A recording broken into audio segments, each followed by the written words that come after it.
चीन द्वारा लद्दाख की गलवान वैली में भारतीय सैनिकों के साथ नापाक हरकत करने के बाद पिथौरागढ़ से लगी चीन सीमा पर भी भारतीय एजेंसियों की हलचल तेज हो गई है।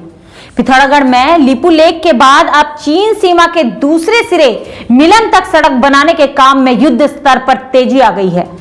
भारतीय निर्माण एजेंसियां चीन सीमा तक सड़क पहुंचाने के काम में दिन रात जुटी हुई है। वायुसेना के हेलीकॉप्टरों द्वारा दिन रात एक कर चीन सीमा पर मशीनें, निर्माण सामग्री, तेज और खाद्यान्न सामग्री पहुंचाई जा रही है ताकि सड़क निर्माण का काम जल्द से जल्द पूरा किया जा सके।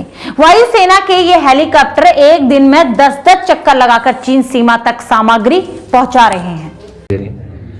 मुनस्यारी से मिलम के बीच में जो सड़क निर्माण कार्य है उसका गति अभी वर्तमान में काफ़ी अच्छा चल रहा है और अभी बीच का जो सेक्शन है मुनस्यारी से लीलम तक का, वहाँ तक कटिंग कार्य पूर्ण हो गया और उसके आगे भूटियार से मिलम तक का कटिंग कार्य पूर्ण हो गया है। बीच के सेक्शन में कुछ कटिंग कार्य का प्रगति अभी वर्तमान में अभी आना अवशेष है और हो सकता है कि 1 साल के अंतर्गत हम लोग जो है उस सड़क को भी लिंक करने में सफल हो सकते हैं अगर इसी तरीके से हमारी प्रगति अच्छी रही तो। भारतीय सैनिकों की चीनी सेना के द्वारा धोखे से हमला कर शहीद किए जाने से भारत की जनता के दिलों में गुस्सा व्याप्त है। देश की जनता चाहती है कि चीन को चीन की ही भाषा में जवाब दिया जाए। देश की जनता पीएम मोदी के निर्णय के इंतजार में है।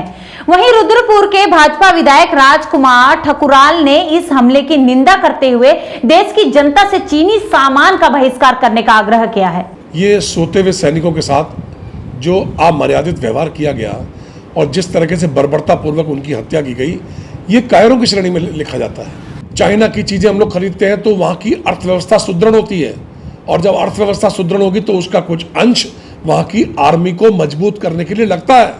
इसलिए हिंदुस्तान को बचाने के लिए स्वदेशी अपनाइए, लेकिन चाइना की किसी भी आइटम का प्रयोग मत कीजिए। मेरा बारंबार हाथ जोड़ के हिंदुस्तान की जनता से निवेदन है। अंधेर नहीं है, मोदी जी को कई बार हिंदुस्तान की जनता आजमा चुकी है और मोदी जी ने जो सर्जिकल स्ट्राइक 2-2 बार की है जमीन पर और आसमान में, और किस प्रकार से पाकिस्तान से अपने सैनिकों की हत्या का बदला लिया है।